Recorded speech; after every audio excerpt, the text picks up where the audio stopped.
or sunshine, or how the bright blue of its label mirrors the clear Caribbean skies overhead. Maybe it's the fresh, crisp taste of this beastly cold beer on a scorching hot day. Maybe it's even the way it brings us all together. But one thing is for sure, Carib is very much a part of who we are wherever we're from in the Caribbean. Carib, it's the way we play. Drink responsibly. Did you know that the Grange Healthcare Facility is the first purpose-built, non-governmental healthcare organization on St. Kitts? It's situated at Otley's, 7 miles east of Basseterre in beautifully landscaped surroundings. The Grange has a team of highly trained professionals and provides care that's rated as being comparable with UK and North American standards. The Grange offers varied accommodations to suit your individual needs, and our all-inclusive packages make the cost of care per hour the most competitive on the island. Services include convalescent care for all ages, daycare facilities for older adults, rehabilitation services, and training and continuing education for healthcare providers. For more information, call 466-5525 or 465-8020. Fax 466-8221 or email thegrangehealth@gmail.com or visit our website at www.grangehealthcarefacility.com. We are faced with tough decisions every day, but choosing the right home or motor insurance shouldn't be one. You need fast claim settlement from a company that's been rooted for over 31 years. And don't forget the A Excellent rating by AM Best. Make the intelligent choice. Caribbean Alliance Insurance. Reliable insurance that you can count on. Get a quote today for your home, motor, contents, and liability insurance needs, and make the intelligent choice. Caribbean Alliance. Tomorrow secured. Local agents, Dalil Walwyn & Co. Limited. Telephone 465-2631 or 469-5303 for the Nevis office.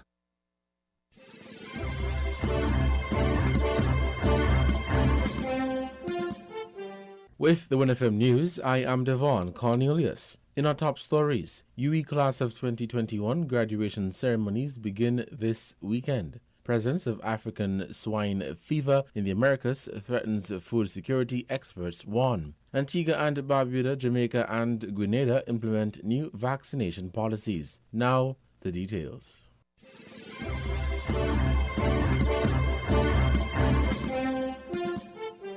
At the University of the West Indies, UE begins this weekend. The university's newest campus, Five Islands in Antigua and Barbuda, hosts its second graduation ceremony since opening, celebrating a cohort of 42 graduates. Due to local COVID-19 protocols, the ceremony will be held virtually this year and broadcast live via UE TV. It takes place on Sunday, October 10th from 4 p.m. This year marks yet another proud moment for the campus as its presentation of graduates will include its first cohort of students receiving undergraduate degrees.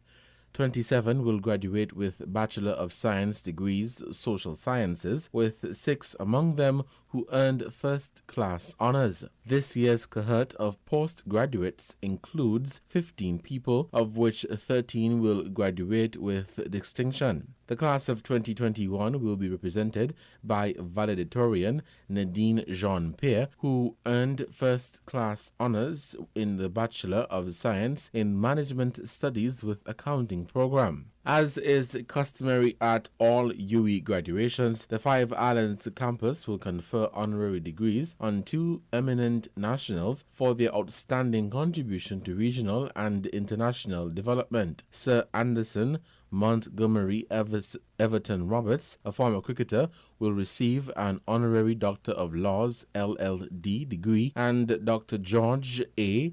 Mansour, a physician, educator, and entrepreneur, will receive an honorary Doctor of Science DSc degree. This Sunday's graduation is the first of a total of 13 UE graduation ceremonies across the university's 5 campuses. Well-wishers across the world can tune in to watch the UE Five Islands graduation ceremony online, on Facebook or YouTube, on UE TV's channel, on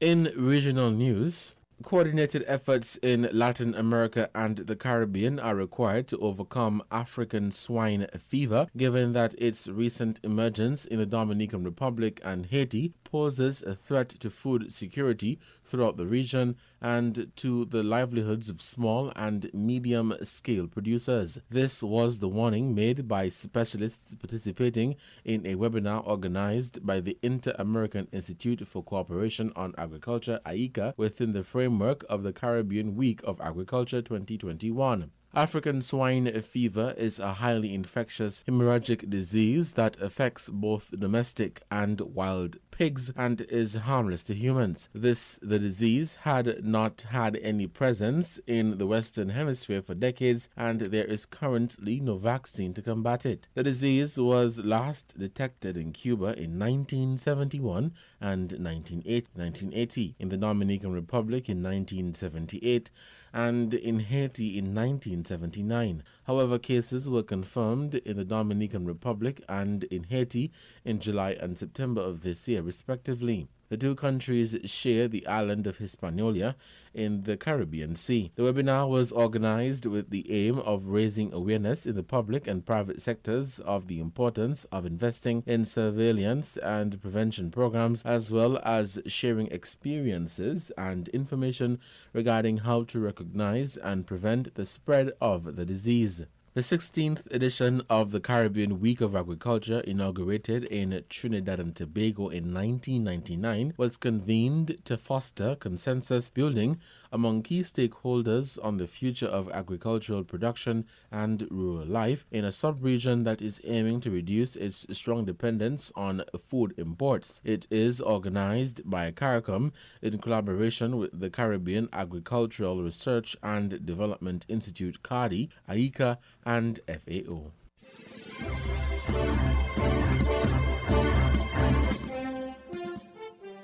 Antigua and Barbuda, Jamaica, and Grenada implement new vaccination policies. The Virgin Islands Consortium has the details. Starting next Friday, October 15th, Antigua and Barbuda's Information Minister Melford Nicholas says certain private sector businesses will have to ensure that all their staff have been vaccinated against COVID-19. From the 15th of this month going forward, Cabinet has agreed that the mandate should be extended, or will be extended. Vaccine mandate will be extended to include all of the essential services, both public and private, and the financial service institutions to include the banks, insurance companies, credit unions, and similar organizations. The first hint that this kind of development was possible was given by Prime Minister Gaston Brown last month, when he said that the government would explore additional vaccine mandates should the country fail to reach herd immunity within the next few months. Despite an increase in vaccination figures ever since the announcement in mid-September of mandated vaccination for many workers within the public sector, and some months still to go before the Prime Minister's deadline, the government wants to move up the timeline for a return to something approaching normal life. That meant action in the private sector.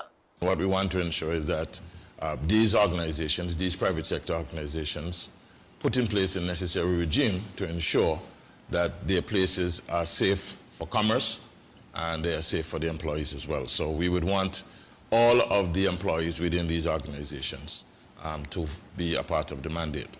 The policy does not require customers to be vaccinated, only employees who will have to proceed on unpaid leave should they remain unvaccinated. Antigua's government has expressed high expectations for the rollout of the new policy, saying they anticipate a high turnout at vaccination centers next week, as had occurred before the public sector vaccine mandates went into effect. The government believes that the private sector will welcome the nudge, as having as much of the population as possible vaccinated will be to the benefit of the business community. A full reopening of the economy, the government says, can't happen unless there's an acceptable number of people protected against COVID-19. Meanwhile, a senior government official is facing the consequence of non-compliance with the government's new vaccination policy. Reports are that National Parks Commissioner Anne-Marie Martin has been absent from office since October 1st, when the mandate took full effect. The Antigua Observer reports that Martin's request for a religious exemption was denied. Should she continue to be idled as a result of remaining unvaccinated, Martin will soon begin to use up vacation days, during which she will not be eligible to draw a salary. Once those have been exhausted, further disciplinary action may be initiated. And Grenada is the latest Caribbean jurisdiction to enact COVID-19 control policies which restrict access to certain aspects of public life to individuals who can prove they've been vaccinated against the disease. Beginning on Wednesday of this week for some, Monday of next week for other businesses, only someone who has been vaccinated, whether employee or customer, is allowed on the premises of geriatric care centers, daycares, dine-in restaurants, bars, and other hospitality businesses. Attorney General Dia Forrester says the move comes after rounds of discussion with private sector interests. There are some businesses where employers, employees, and customers will be required to present their vaccination status. Firstly, after consulting with the business community and listening to their requests for measures in relation to them, likewise, the medical advice received from our scientific experts, all businesses where health permits or food handler certificates are required, employers must present the vaccination status of their employees to be able to open or reopen their businesses. Employees must present their vaccination status to be able to discharge their duties at those businesses. Businesses must be in line with the new measures to be allowed to operate, and those who attempt to open in defiance of the new policy are subject to fines and forced closure for 7 days. The policy was only announced and gazetted the day before it began to be implemented, but Forrester said there is sufficient grace period so that people who will be affected by the measure can get vaccinated. The government appreciates that some people have only been partially vaccinated thus far, so there should be a transition period. As such, employees who have at least one dose will be permitted to work and do have a fixed time period within which to present proof of the second dose. In the case of the Pfizer vaccine, that is 3 weeks from your first dose, and in the case of the AstraZeneca vaccine, that is 3 weeks from your first dose. That is 8 weeks, from your first dose. These requirements are likely to be long-term and will continue to be a feature in future COVID-19 regulations. Unlike governments such as Antigua and Barbuda and Guyana, whose first rollout of mandatory vaccination policies focused on workers of the public service and patrons of government offices, the Grenadian government, despite being the country's largest employer, has not included its own employees or offices in those that must abide by the policies. That's because, despite admitting to low vaccination rates among public servants and frontline workers, Forrester explained that placing vaccination mandates on the public sector could do more harm than good at this time.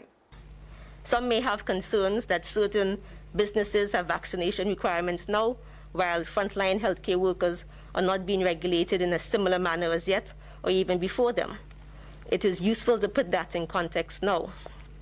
As stated before, those business communities in question requested the industry be regulated in a certain manner, and the government has sought, in a reasonably justifiable way, to incorporate that request to allow them to resume operating in furtherance of the health and safety of the general public and restoration of much-needed business activities. In relation to frontline healthcare workers, the government is extending steady advocacy on that matter to get better uptakes, and whilst that is done, the government must balance the reality of whether there will be sufficient workers to provide essential healthcare services and/or a regulatory framework that reduces that capacity. Healthcare services are an essential business that must be open, the closure of which puts lives in danger, versus restaurants and bars and such businesses which are more optional in nature. To date, just over 23% of the country's estimated population has been vaccinated. Meanwhile, in Jamaica, Prime Minister Andrew Holness says the country is coming to a point where access to certain aspects of public life will be restricted to only those who have been vaccinated. A mandate for vaccinations could be coming, he says, by the beginning of next month.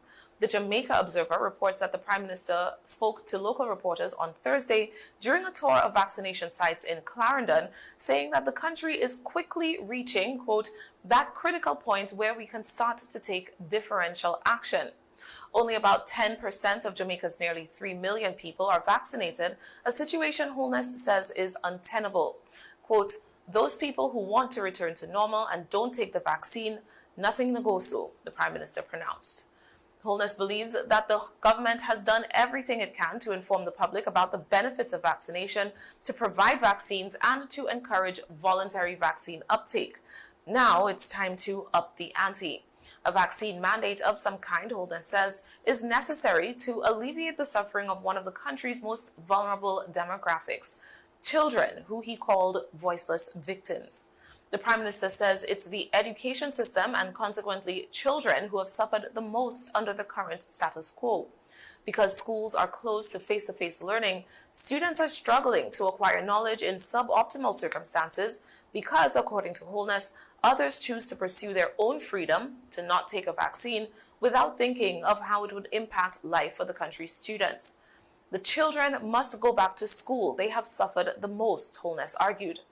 The Prime Minister seemed to understand that vaccine requirements would impose restrictions on the absolute enjoyment of Jamaicans' individual rights and freedoms, but said that when encouragement and moral suasion are not able to sway enough people to make the right decision to protect the country's public health, government had a responsibility to take action.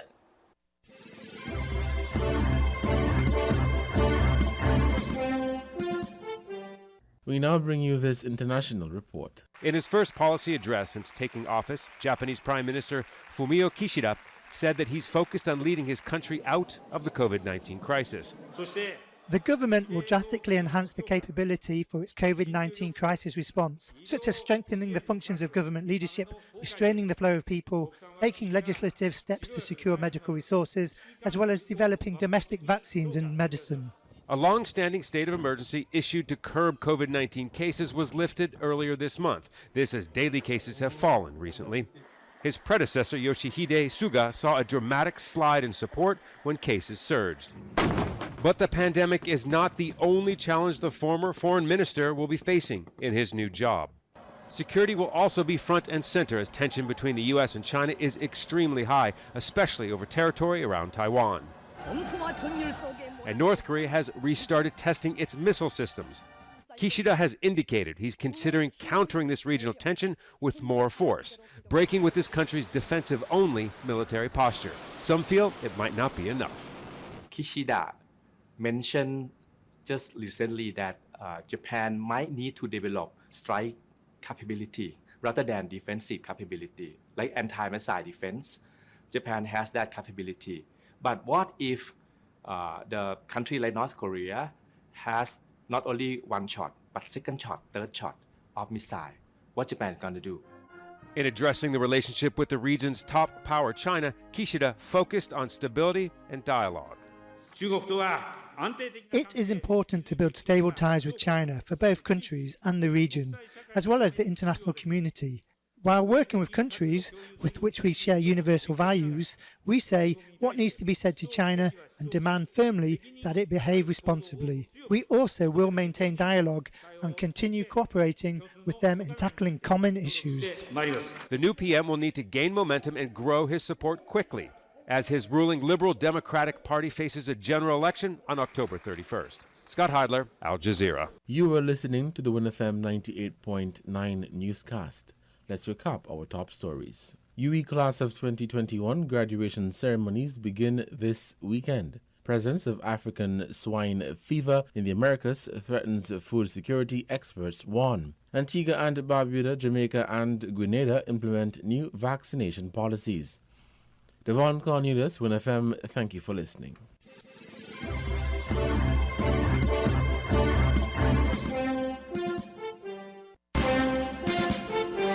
That was the WinFM Headline News. The Headline News was brought to you by Caribbean Alliance, KDP Enterprises, The Grange, and Carib Brewery.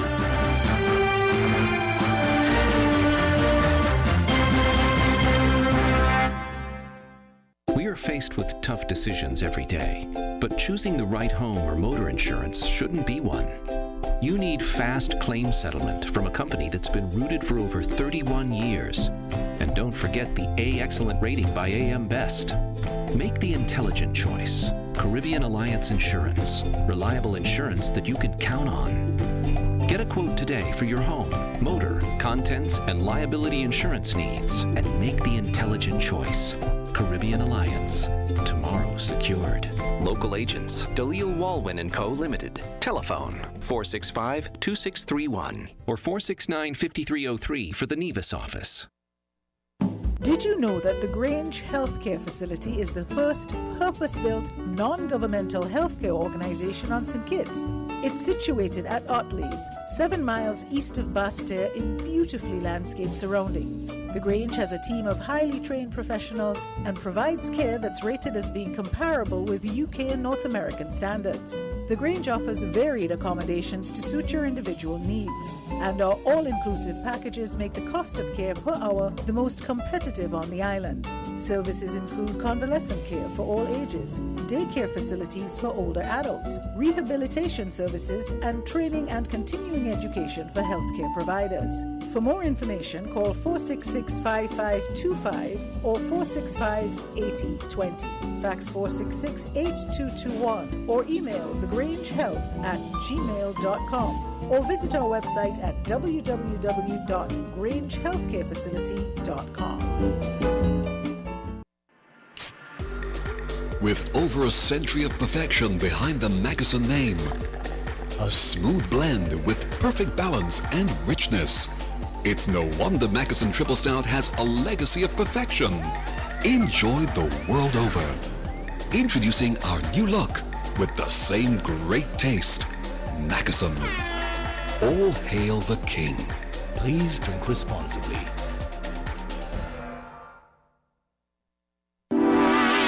Shipping your cargo shouldn't be a hassle. It can be as easy as a single call to Amerijet International, your worldwide cargo transportation solution. We provide all the services you need to ship your goods anywhere in the world, whether your shipment is fresh, frozen, large or small, alive or hazardous. You can count on Amerijet to deliver it safe and sound. Amerijet International. By land, sea or air, we get it there.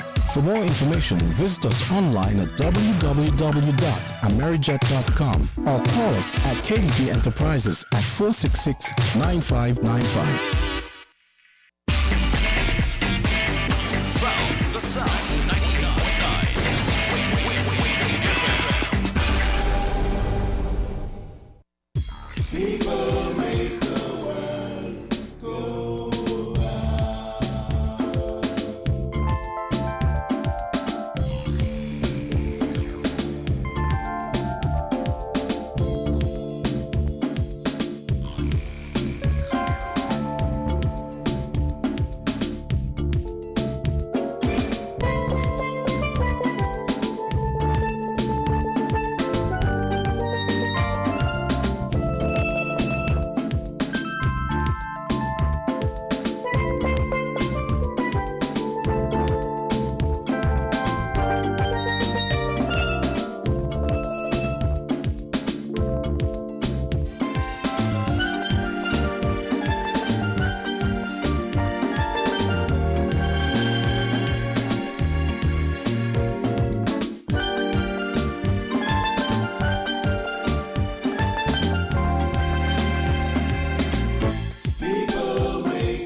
Enjoy the convenience of getting all your documents in one place. At the TDC Copy and Print Center on 4th Street in Basseterre, we do just that. We offer document formatting, graphic design, and copy and print services. Our team of professionals truly understand all your needs, whether it be administrative, professional, academic, or personal. You bring it, we deliver it with quality every time.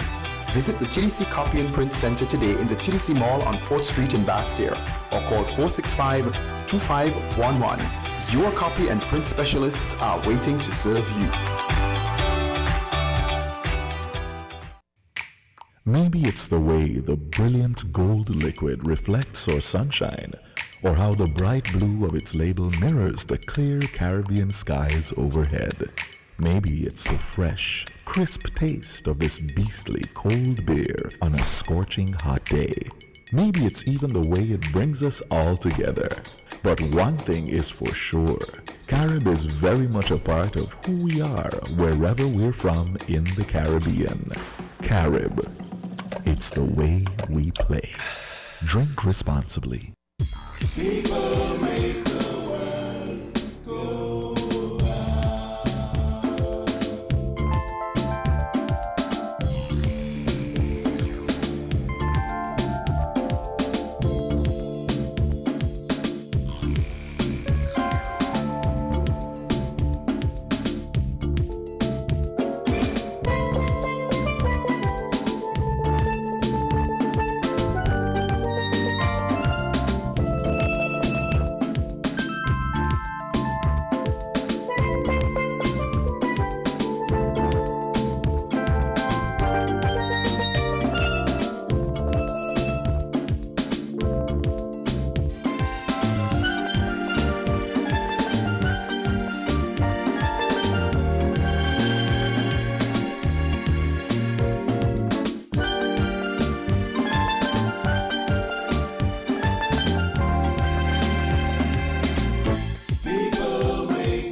Welcome back to Inside the News on 1FM 98.9.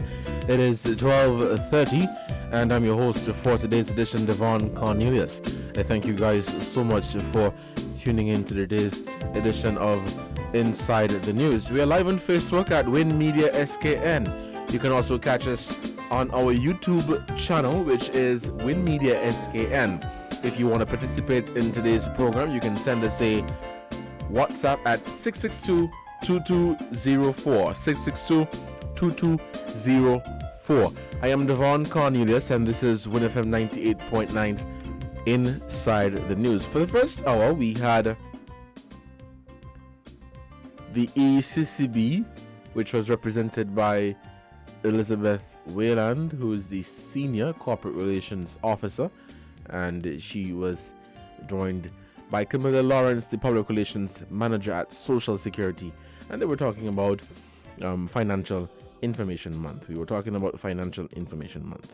For the second hour, we're going to take a shift, and we're going to go across the Caribbean region. I'm seeing something that has sparked my interest. I saw something that has sparked my interest, and I want to facilitate a conversation on that. I guess this would not be, let me say, like news to all of us, because we at a point in time have heard of many instances like this.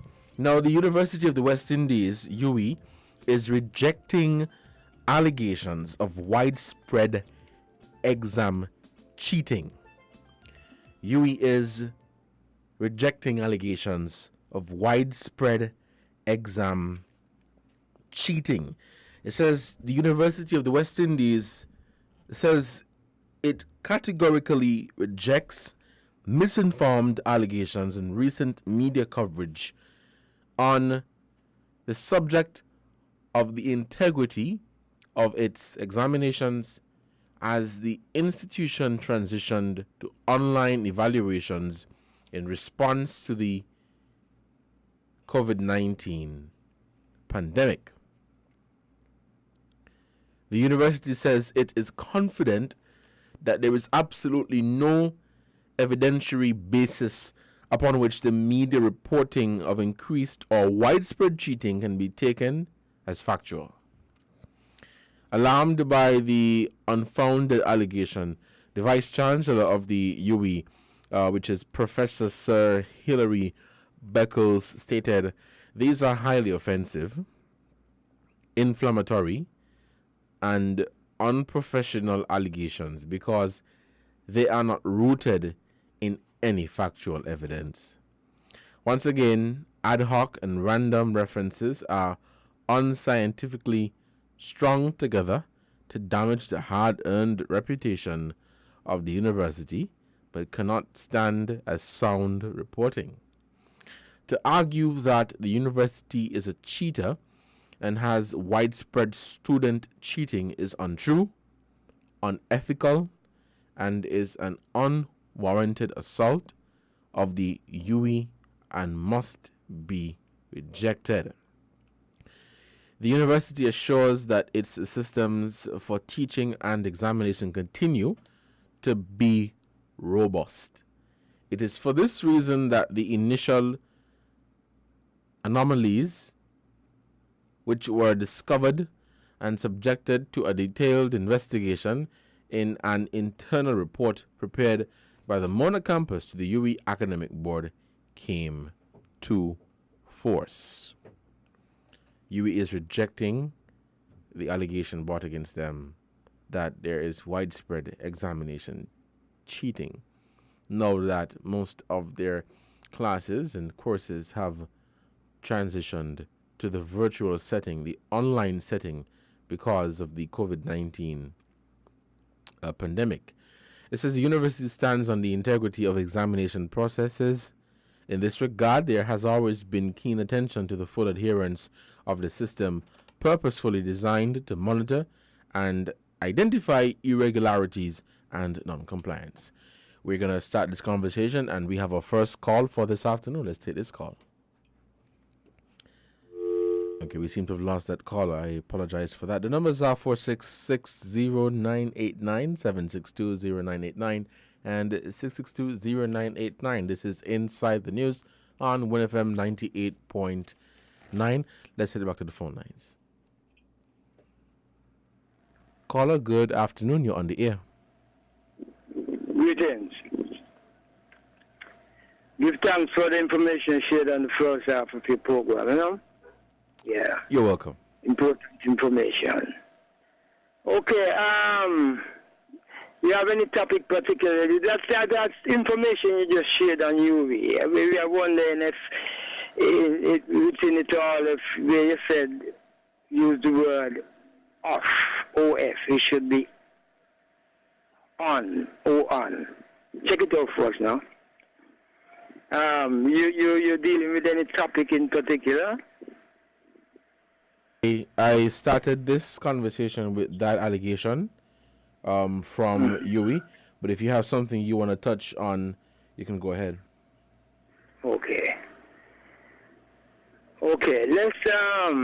Let's reason concerning the state of littering, you know. We are seeing that even though we are in a global pandemic, and the Federation of St. Kitts and Nevis is part and parcel of this global sphere, we are seeing, and the word health is being echoed here and there. Health. We are still seeing the continuation of littering. I mean, I'm not talking about just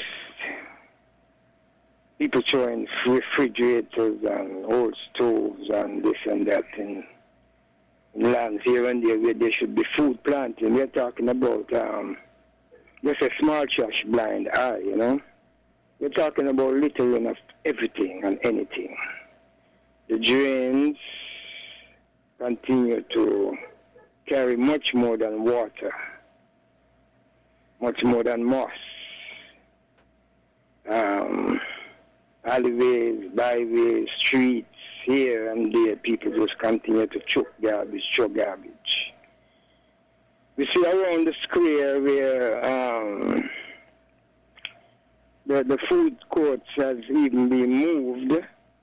People continue to sit in the square and leave whatever. People continue to travel from afar and bring whatever and show inside of. We are even insisting, that the garbage bins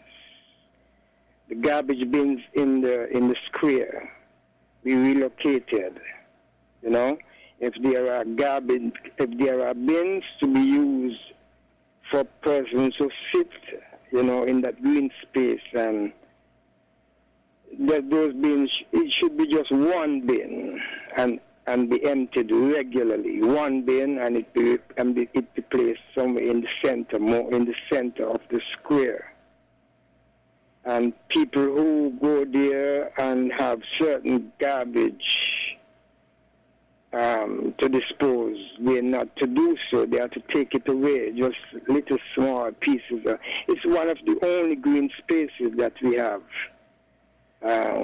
If we have any more. Can you recall any more, my brother, in the midst of Basseterre? In Nevis, we have green spaces also. Nevis littering is not as bad as St. Kitts, thank God. One time we was up Nevis and we see white people walk and pick up litter. We say, wow. Littering is a nasty habit, and it's only nasty people do that. Clean people don't litter. And we already said before that this is a mental problem, and policies should be put in place to deal with it and make sure it becomes a no-no, tax people pocket, tax them until they get broke, go to jail, and bring them out to clean and to learn to do what they don't like doing, keeping place clean, Yeah. If you check the first three words of the anthem of the Federation. The first three words. Let's memorize on the first three words of the anthem. O land, no, it's 4 words. O land of beauty. O land of beauty. Littering is ugly. Littering is marring the beauty of St. Kitts and Nevis. And we need to do all that is possible to put it to rest. Let it be no more. Mm-hmm. Caller quickly, thank you for doing so. Apart from it being not good for our health, it's marring the beauty. Mm-hmm. You spoke about, not to cut you off. Old land beauty. Thank you for listening to us. us. Yes, before you go, not to cut you off, you spoke about implementing policies to stop the littering. What policies would you recommend the authorities take into consideration? Okay. There is a litter act. Put it into full gear. Make sure it's executed. And add more policies. Your litter, add more litter wardens to those who are there. Make sure it is the right faces in the right places. Okay? Your litter, you pay a fine for littering. Even a sweetie paper, you pay a fine. The fine can be $500 starting. And if X continue to litter and feel like X can pay fine, you increase X fine. And if X is a millennial and feel like I can just litter and pay fine, you send X to jail. We have to take it seriously. Look at how things are being implemented suddenly because of our global pandemic. It is part of our health. We cannot continue to live with the environment like that. We just cannot continue doing that. With these things go to the CDC, dash them back out. Look at what is happening. Implement policies, of course. We have said it. I mean, it's a mental problem, so therefore we have to tax people's pocket, because for I to litter, it have to come from my mind before I do the act. My mind have to allow me to throw this on the ground like that, or throw this in the drain before my hands do so. So it's a mental problem. Nastiness is a disease. It's a mental disease. Mm-hmm. So right. Therefore, taxing the pocket will assist somewhat in that in solving. Is the medicine for that. Mm-hmm. Right. We are sure of that, because I don't see people getting themselves in a poverty-stricken situation by having to pay fines for littering, mm-hmm. when they can just change that bad habit. Right. Dash it away. Thank you so much, caller, for your contribution to this program. This is Inside the News on WinFM 98.9. It is just about 16 minutes to the hour of 1. Recommendations put forward by the caller, what I gathered, policies that he recommends, enforcement of the Litter Act, and adding more litter wardens, paying a fine if you litter. And for those people that think that they have enough money to pay fines over and over and over and over again, increase the fines. And if you still think that you can pay those fines, then jail time. Thank you, caller, so much for your contribution to this program. We are continuing the conversation. I raised the first topic, which was the UWI rejecting allegations of widespread exam cheating, and the recent caller raised his concern as it relates to people in St. Kitts and Nevis littering and not having, an appreciation for keeping the environment clean. Thank you so much. The phone lines are still open, and we're still taking your calls here on Inside the News on WinFM 98.9, and I'm your host, Devon Cornelius. Remember, you can catch us on Facebook at Win Media SKN. We are also live on our YouTube channel, which is Win Media SKN as well. If you want to send us a WhatsApp text, you can do so at 662-2204. 662-2204. For those of you who are interested in calling in, if you are in the UK, you can call us at 033-344-0065. If you are in the USA, you can call us at 718-285-6984. Let us head back to the phone lines. Caller, good afternoon. You are on the air. Good afternoon, Devon. Good afternoon. How are you doing today? And good afternoon to all. I've tried to turn off the radio. Oh, my Jesus. To all the listeners at home and abroad. So you're talking about cheating? You will say that there's widespread... No, UWI is rejecting the allegations of widespread exam cheating. Oh. Well, at least that no cheating do go on, but it is easier now that people are online. By the way, you hear radio coming through? Hello? I'm trying to turn off. All right. No, the connection is good. Go ahead. It's good. Now, people must know why they're making those things. You know, some people, I went to UWI, I went to Mona. And anybody who know UWI, as we just say, if you're not bright, don't go up there. It's hard, exceedingly hard. But students have found ways of getting around it. Some people pay other people to do their papers, especially if the paper carry a high mark, it has been shown and known. It might not have been prevalent when I was here, but it certainly was there, especially in some faculties. I recall being on campus and those who doing science is talking about the cookbook. I said, well, what do you want the cookbook? Then I learned that they had the labs. Somebody already work out the labs for them, you understand? So when they get the question, they just reproduce the answers. But you see, you're doing yourself no good by taking the shortcut, because sometimes they come out, they are hired, and you wonder, did people really went? You ever asked about some people? Have you ever wondered if the people really pass? No, don't laugh. No, all right, somebody might say, oh, you know, I did a degree in economics. And Lord, they don't even know simple things like supply and demand.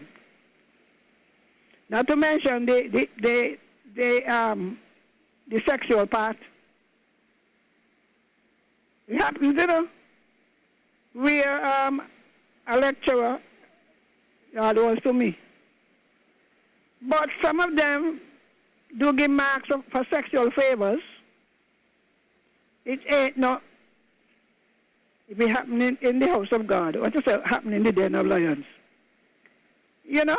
So, and sometimes you give them a task to do. I've come across some, and I said, well, did they really graduate? Can't make a proper sentence. Can't make a decent presentation. But they say they get honors. But for the young people who take that route, you're going to run into difficulties, because you might go somewhere else. I have been on courses, economic analysis. You think you could go up there and you can't do anything? Or you go on to the IMF, and nobody can take the time to teach you what you should have known when you were getting your degree. So while it may be an easy way of getting through, you're going to run into roadblocks as you get along. Because I was listening to myself, I said, what a lot, the one in Antigua, right? Mm-hmm. It crossed my mind, you know. So much first class and honors. When I know you just think it's hard to give you. If you get first class and you work with, you're good. It didn't cross my mind when all of those first class were sharing. Talk the truth. I'm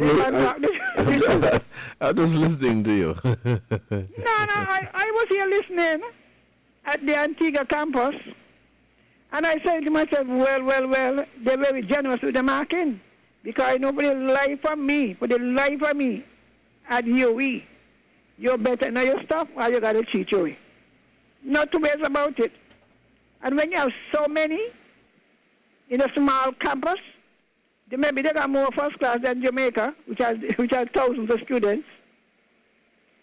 So it may not be so, in that maybe the students from down the OECS or this section of the Caribbean, maybe they got all the best ones. So while you may deny it or denounce it, people are going to check on all the graduates. So all who know that somebody did the papers for them, it was even online.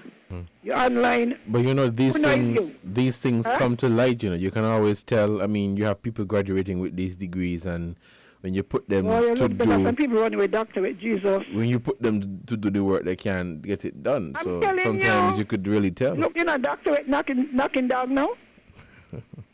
You know, it's a knocking dog, right? Mm-hmm. A lot of people say they have doctorate. And you want to know, well, no, if you get an honorary one, you understand you must say so. Because you can't get a doctorate as an honorary degree. But when you claim to have a doctorate, there must be some proof. You just can't say you're a Christian and you ain't got nothing to show for it. No proof, no nothing. So you have these doctorates, and what do you know?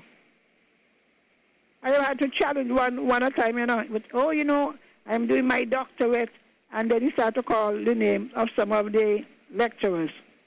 I have to let the gentleman know. Let me tell you something. You see, people who taught you in your masters and so, they taught me that course, that same course, in my undergraduate degree, my final year, at Mona, Jamaica.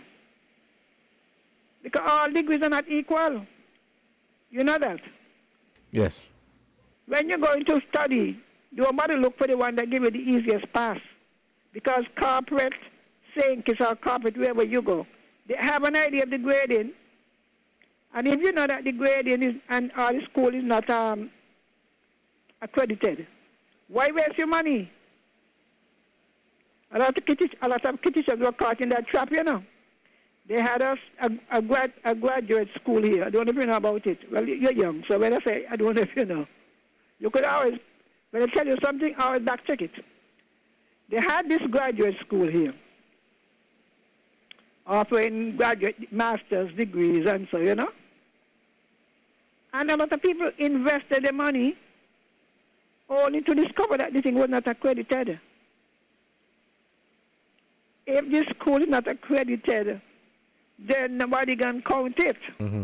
I remember one time a lady was trying to convince me to enroll in this school. Mind you, the school is not accredited, but she said, do it because it just do it. So I'm like, okay, I attend this school, but there's no accreditation, so I can't use it. If I go to look at a job or to do something else, I can't say that I've been to this school. So it makes absolutely no sense to invest, whether it be $20,000 or $30,000, and then at the end of the day, the education is not accredited. It's not. And you remember the other day I gave a site? Let me say it again. It's called EDX. Did you check it? I did not get a chance to. EDX, right? Yeah. Yes, an app. ED, capital X. What do you mean external education? They offer external things on a lot of the top schools, you know, through this app. So why waste your money just to come? Oh, you know, I have a doctorate, and you can't even make a proper sentence. Verb don't match, subject nothing match. Even speaking dialect is all right. You understand? Dialect has its own grammatical setting. But when you claim to have these degrees, you come back and you can't function. So somebody hire you, and they put you to run. They're going to put you as permanent secretary, right? You have no idea where to start, what to do. Then you have a clerk, you know. A clerk in the same ministry got to teach you. How does that work out? You know, so I would encourage our students, whether here or abroad, do your best to be honest, because it will catch up with you, if not now, later. We have had situations, you know, where people claim to have doctorate at that same CFBC, and up to now they're waiting to see the papers. Right. Carla, thank you so much for your contribution. We'll take this break and we will be right back. This is Inside the News on 1FM 98.9. I'm your host for today, Devon Cornelius. We'll take this short break and we will be right back. Not 5, not 10, but up to $20,000 off a new Toyota Hiace. Choose your Toyota Hiace model, choose your financial institution, and save up to $20,000. Roll out reliable, fresh, and in style with free licensing, registration, and tinting. It's a bus bonanza with up to $20,000 off. TDC Automotive, #1 for a reason. Maybe it's the way the brilliant gold liquid reflects our sunshine, or how the bright blue of its label mirrors the clear Caribbean skies overhead. Maybe it's the fresh, crisp taste of this beastly cold beer on a scorching hot day. Maybe it's even the way it brings us all together. But one thing is for sure, Carib is very much a part of who we are wherever we're from in the Caribbean. Carib. It's the way we play. Drink responsibly. People make the world go round.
back to Inside the News on 1FM 98.9. It's 1 o'clock, Saturday, October 9, 2021. I'm your host for today, Devon Cornelius. This is 1FM on Inside the News. The phone lines are open. You can call us at 466-0989, 762-0989, and 662-0989. Now we know this issue of people cheating their way through university, through school, is that in and of itself is not news, and we have heard of many instances of it. I'm not saying the allegations are true, of course not. I'm just speaking in general as to the many stories that we have heard of students cheating. Now, the UWI went on to say that it says the university stands on the integrity of its examination process, and in this regard there has always been keen attention to the full adherence of the system, purposefully designed to monitor and identify irregularities and non-compliance. Pre-pandemic data on examinations tracked from 2018 to present show a mere average of less than 1% in irregularities. The UWI has been conducting further investigations across all its campuses to uncover whether there are any anomalies correlated to the advent of remote learning in the COVID-19 pandemic. This is consistent with the university's assessment regulations, which detail a zero-tolerance policy in relation to cheating. Through its quality assurance mechanisms, the university meticulously assesses and guards against any propensity for cheating and takes seriously the responsibility of monitoring, evaluating, and preserving the standards of its degrees and processes. The UWI remains committed to maintaining its integrity of its teaching and examinations while continuing to provide the necessary support systems for students that allow them to perform at their best, particularly during these challenging times, the UWI said. Now we know that these allegations would have come because whenever you have students conducting their classes online, believe it or not, they're going to find a way to take a shortcut because there is perhaps not proper supervision and making sure that all of the necessary steps are being followed, and so the room is opened up and the pathway is created for cheating and for students to be dishonest. I remember looking at this video one time where a student there was this ad I saw on social media where a student was in a medical class and she had a personal relationship with the professor, and the professor, instead of making sure that this young lady did the class legally, he just gave her marks, high marks, 90, 100. She was put on the job to do a surgery and she didn't know where to start. Let's head back to the phone lines. We lost that caller. You can call us back at 466-0989. So she was put on the job to do a surgery for someone who had an accident, and she did not know where to start. And so while you may think it is the right thing to do, or the easy thing to do, to cheat your way through school or through university, you're going to end up in a situation where you're going to be put on the job and you don't know where to start. You don't know how to perform. Let's head back to the phone lines. Caller, good afternoon. You're on the air. Yes, good afternoon. While I'm waiting for others to call. Now, you see what COVID exposed with the CXC? You heard all the howling and the bawling that they had. Guyana, Barbados, and a number of countries were howling and bawling. How could the children go in with this grade and come out with that grade? And they said, all right, they're appealing and they're getting their lawyer. And so they said, we're going through the scripts. They found people who were given A who only answer half the question. High marks were given for incomplete assignments. You know, it makes you wonder, what does a teacher have? You see, some of them want to say that they get 100% pass. All my students pass. When in some cases you are the one who do the SBA. And imagine giving a student an A, because the school in Guyana, one of the top schools. You remember the incident? Yes, I heard about it. I mean, they're making one big fuss and kick up. That is why CXC said from now on, we're marking the scripts them. Everything must come here. Your multiple choice, let them come here. And sometimes people think that they're doing the student a favor. You're setting them up for failure. Yeah, being dishonest. Easy like that. Imagine you give the student so she come out with all ones. And then she go to UE and get a nervous breakdown. In Jamaica, there's a ward in the psychiatric ward. It's called Ward 21. Students go up there, and when they start, I tell you the work is hard. Anybody who has been to Jamaica, UE, Barbados seems very easier. When the pressure starts, students go off, nervous breakdown, and you wonder, well, but these students should have been able to cope. Or they got to come back home and they're failing. It is because they were not properly prepared. So it's a warning to teachers who like to give children what they ain't work for. And sometimes it make you wonder, well, this child here got all these one and so. But why they still sound so? You know what I mean, right? Yeah. They're getting one in maths and they can't even add. I mean, they have to pull out the calculator for simple things. So all the teachers, I call them, they're setting up the children because now CXC does no longer trust. That's why I brought on to, CXC can no longer trust the teachers in the secondary schools. So they got to scrutinize the marks. So the same thing, as you say, I know, you see some of the lecturers playing up with the girls them. I have to let me tell you something, you hear me? Every time he come before he teach, wasting time, talk, we went to the movie last night, all kind of distracting things, And he make many people fail. Because we were taught the mathematical method for Econ 1, microeconomics. And they don't write the papers. The papers are written by other universities. They submit the questions, Barbados, Jamaica, and Trinidad. And next thing you know, when the final exam came up, we wrote mostly one essay. They were all essays on the exam paper, all.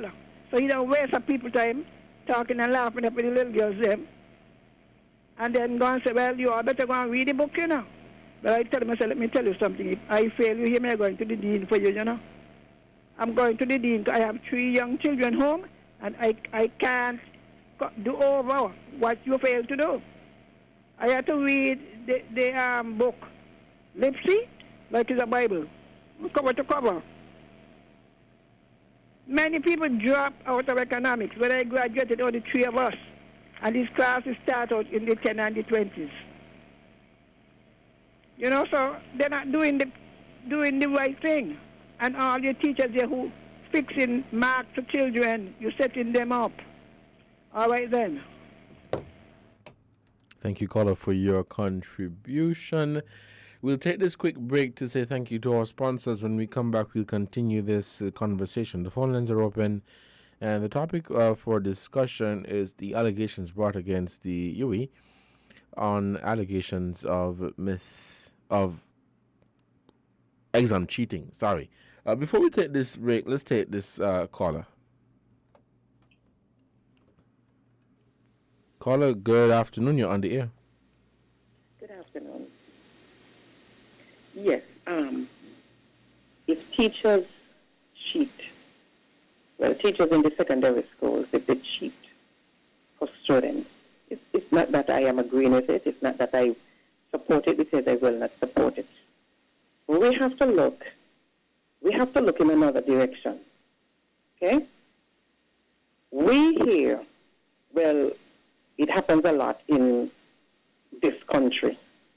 I don't know about the neighboring islands.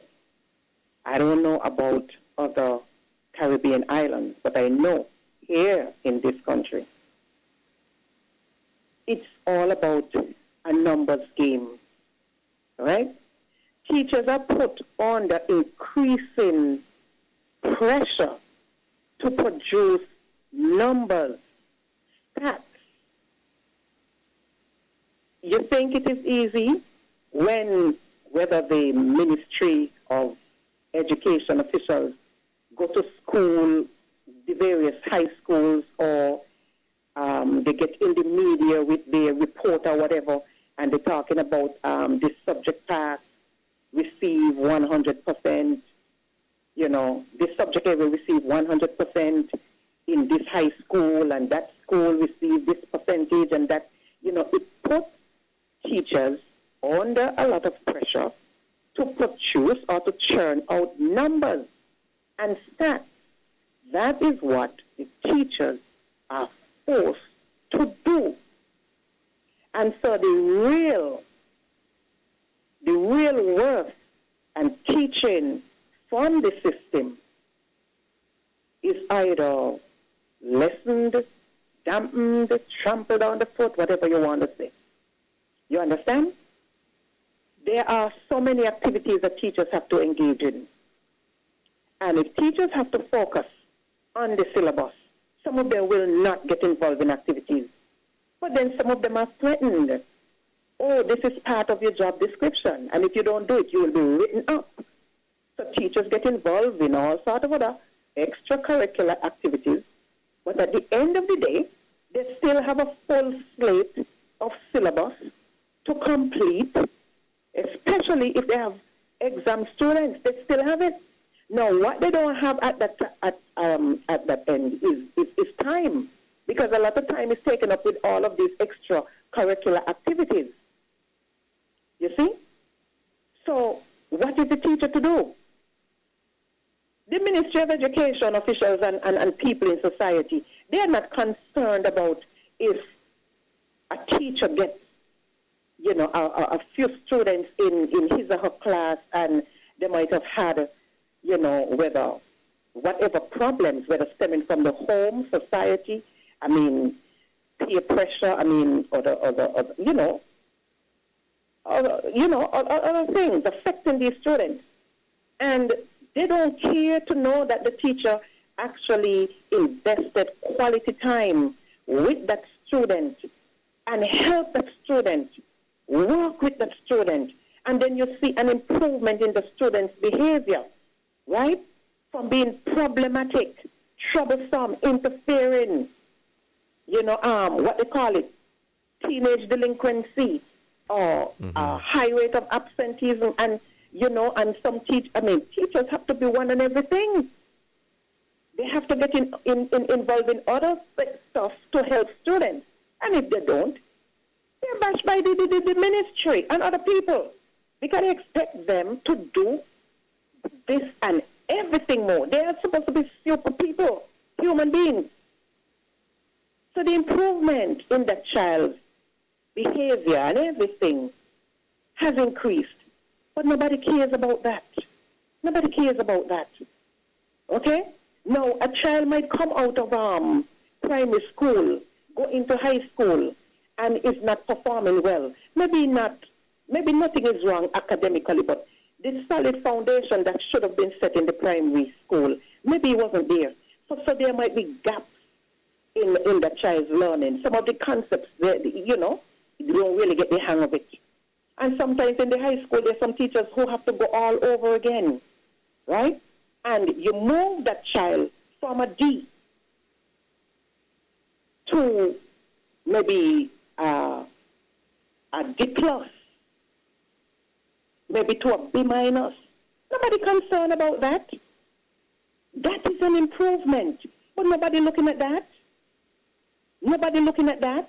It is an improvement. And these are the quality things that we are not concentrating on. You have teachers, because of so much pressure, who do not want certain classes of students, so to speak. They go for the A1. They go for the A2. They go for what they call the bright students. You understand? And then when the students pass, it's not the teachers now. They say the children them bright. So the children them pass on their own. But if the students fail, or it's the teacher's fault. So they are pressured. So they don't want certain classes with certain children. So all of them want the A1. And in a lot of cases, when you look at it, some of these teachers who go and study, they might come back with a bachelor's, with lesser degree.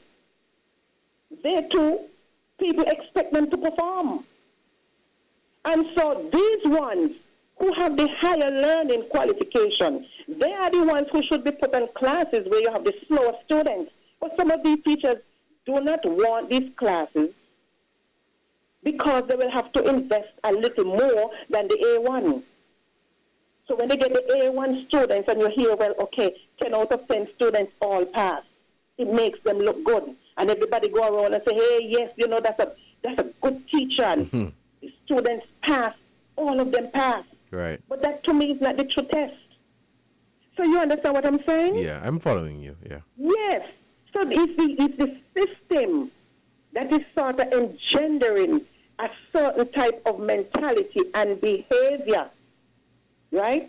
It is more than, having some teachers, molesting or bribing the students and so on. It's the whole different kind of persona that goes around this educational system here. And many years ago, I keep saying that our educational system is designed to make our children fail.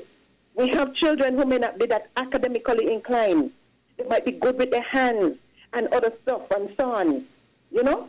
But nonetheless, they are intelligent, and nobody wants to know about them there. They push them aside.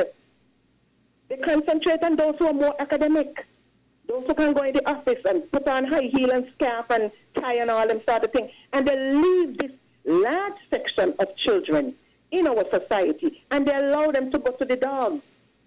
And as they said, the devil find work for either hands to do.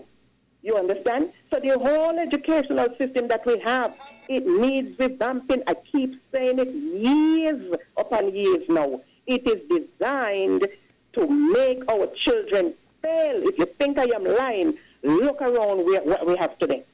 Look and see the problematic sectors in this society and see who is at the helm. It's a lot of these academics people. Academic, because you don't know where they're going. And it's all this pettiness and all this kind of negative energy and vibes and so on that is given out by these people who went away to study. But you look at those who are holding up the fabric of society, is these who they discard as nonsense. You understand? These who they discard, let he just go there, let he bother with them, and then they're not bright. So you see? So it's sometimes it's the pressure that is put on teachers to produce or to crunch numbers.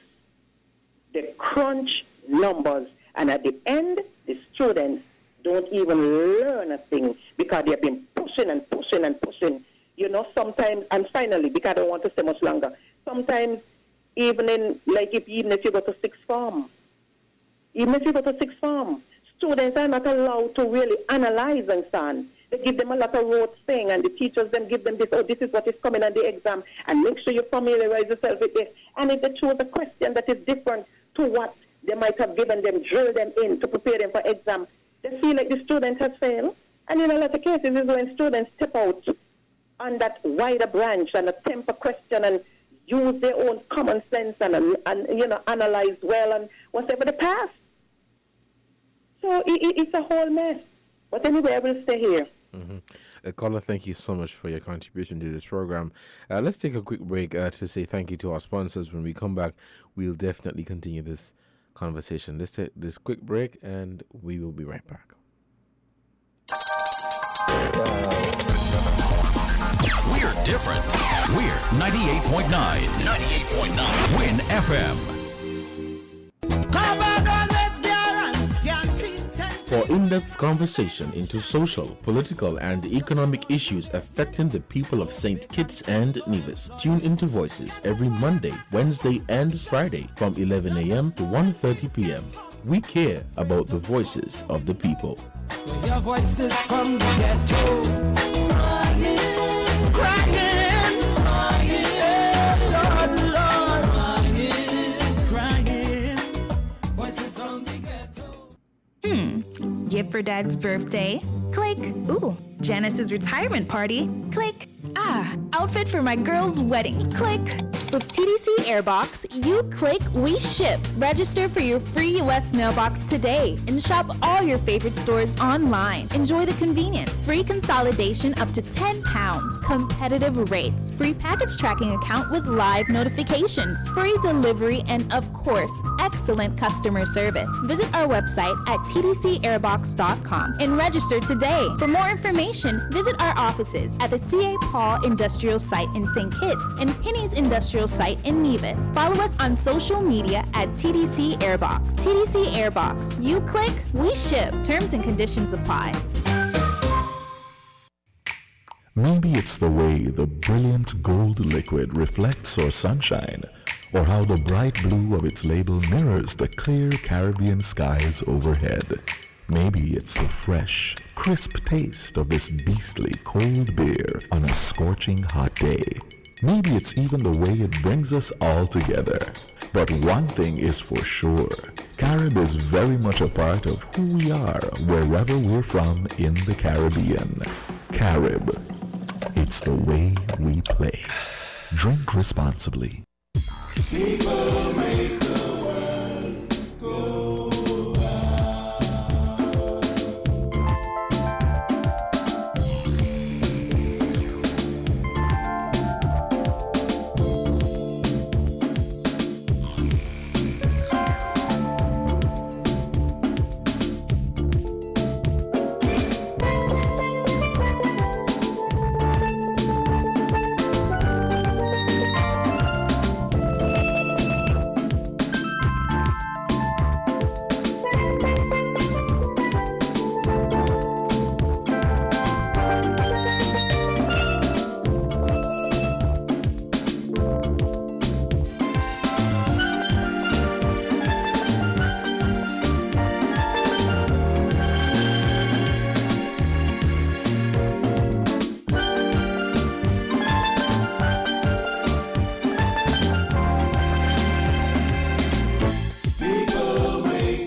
Welcome back to Inside the News on Win FM 98.9. I'm your host for today, Devon Cornelius. It is 23 minutes past the hour of 1. We're going to wrap up at 1:30 for the end of this program. Let me say now thank you so much for tuning into Win FM 98.9 for Inside the News. Today is Saturday, October 9, 2021. I trust you guys are having a very good Saturday, and I hope that you are enjoying your weekend. Another week is approaching us very fast, and I hope that you will be able to achieve the goals and all of the things that you have set for the week ahead. I'm happy to be here, and I hope you are happy to be alive in the land of the living. We're winding down, and the conversation is on allegations that were brought against UWI on widespread examination cheating. And I want to just acknowledge the contributions of the previous callers. Thank you so much for weighing in on this topic, which over the years has also been a topic of frequent discussion. As the a caller before alluded to, where there was a situation with CXC where students received incorrect grades. So in one instance, you had a situation where a particular student, they were not performing based on the report from the teacher. But when the grade came back from CXC, it says that this person got a 1 or got an A or got a B. But when they were in class, they did not see that. And so some of the grades were mixed up. So we have been hearing about instances of people cheating, and allegations have been brought forward.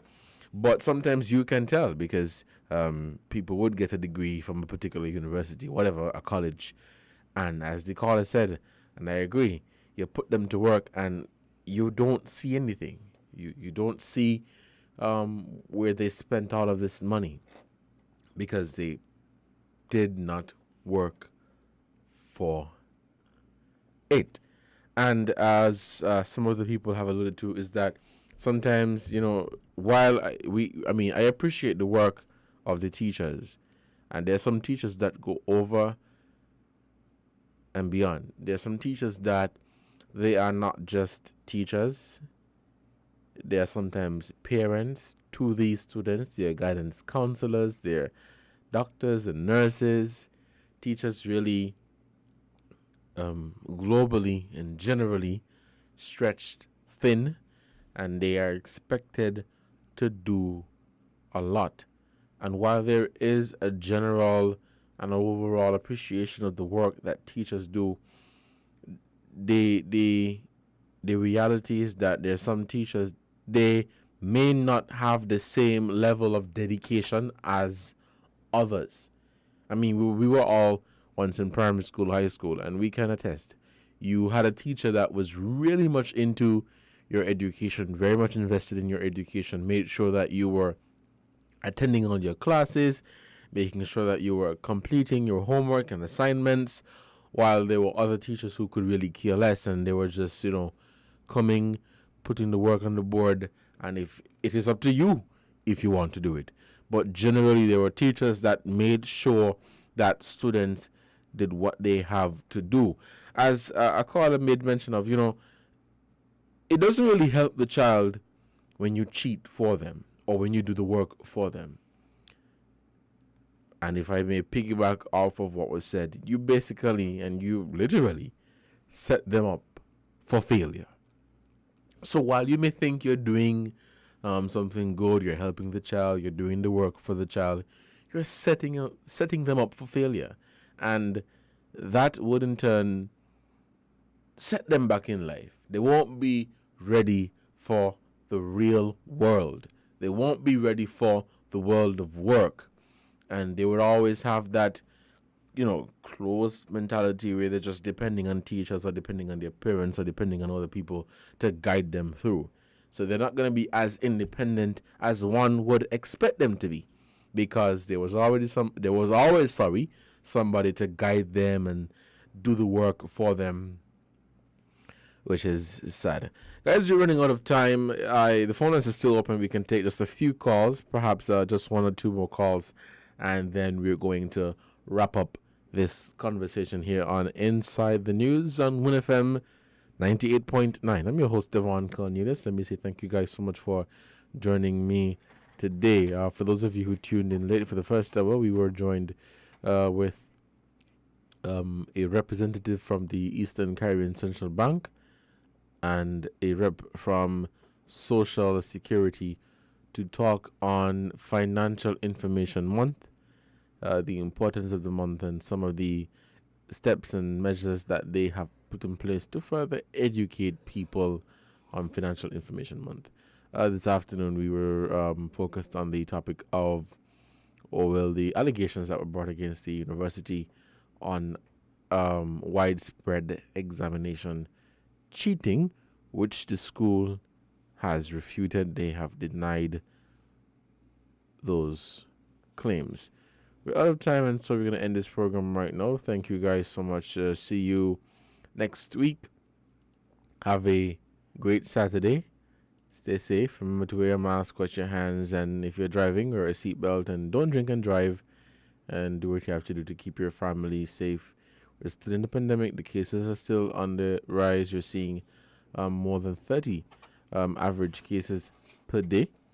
So remember, do what you have to do to keep safe. I don't think you want to end up in quarantine. We hear the many stories of people in quarantine for weeks and weeks and weeks. You don't want to be that person, so please do what you have to do. This has been Inside the News on 1FM 98.9, and I've been your host, Devon Cornelius. Until next time, stay safe.